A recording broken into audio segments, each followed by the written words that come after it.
as you saw, I was editing Day of the Doctor. Oh, yes. I worked all through the weekend. Basically, for those of you who don't know, the Doctor Who anniversary is on the 23rd of November. And every year since I started Full Fat Videos, I'm like, I want to do a big video on Day of the Doctor. I love Day of the Doctor. And every year I leave it to the last minute. And then I'm like, well, I won't be able to do it justice. I want to do like a big video. But this year I thought, I'm going to put my foot down. I started it. This is in like April. And then, of course, I procrastinated on it. And then it got to like Monday last week. And I said to myself, oh, well, I know the anniversary is next week. So that'll be the video next week. So like, I'll start it this week and it will line up. And then I realised the anniversary, the actual 23rd, was on the Monday. And as I said to you, I was like, it's just going to look so crap if it comes out any other day that week. It needs to come out. It needs to say published 23rd of November. So I slaved over it. It's my longest video essay. Yeah, I'm quite proud of it. It's like 55 minutes or something like that. Roundabout. Which, by the way, just to give you some context in terms of what Matt looked like during this time when he was making it over the weekend. Do you know that meme of Charlie Day when he's got all the white balls behind him and his eyes are not quite. He looks a bit unhinged. That's kind of how Matt looked this whole weekend as he stayed up late to finish this video for you guys. So please go and like it for his sake. He was even going to the point. He was like, guys, I swear I can write about like another couple of minutes and it'll be 57, like the 57. Yeah. I was like, what's funny about that is, I said that to you, didn't I? I was like, I need to try and get it close to 57 minutes. Because if I get it 57 minutes long, someone will definitely comment saying it's the 57th anniversary and you've got it to 57 minutes. And I didn't. It got to about 5 o'clock. I was going to release it at 7 o'clock. I thought it's not worth it. The video just needs to be, you know what I mean? There's no point like creating filler for it if I don't have anything to say.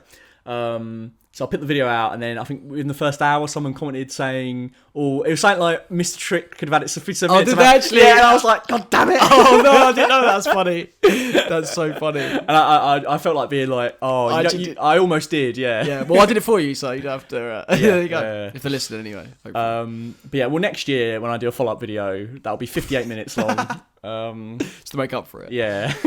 But I'm glad to be free of it. It was a great experience because I hadn't seen it in so long to just sort of get back into it, and I just think it's a really clever script. I think it's simultaneously the perfect celebration of Doctor Who if you've loved it like I have, and you have this like encyclopedic sad brain for it. Yeah. But also, I saw a couple of comments actually saying like this is the first episode of Doctor Who I watched. And I'm like, oh wow! I actually think you could jump into it, and learn everything you need to know about the core essence of what that character is about, and then just continue on. Yeah. I mean, I tuned in for that one episode at the time, didn't I? Was that because the David Tennant nostalgia?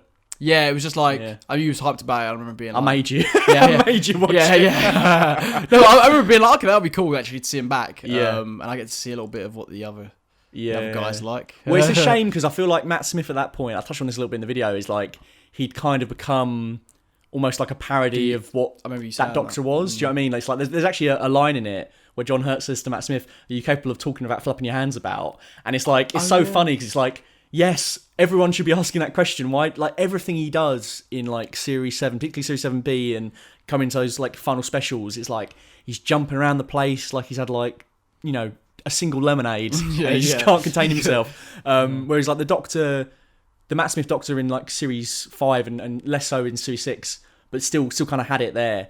He would be dark and moody and intense, and then occasionally he'd be like whimsical and fun and like flap his hands about. But then by the time it got to Series 7, it was just like, well, in my opinion anyway, because I've seen some people say they really like Series 7, but for me, like I think Matt Smith's tenure as the Doctor is just a complete downhill trajectory, and it's really sad for me because I think Series 5 Series 5 Matt Smith, I think that's like peak Doctor Who, and it's like it's exactly what I wanted from the character of the Doctor, is that portrayal he does in those first 13 episodes of his run.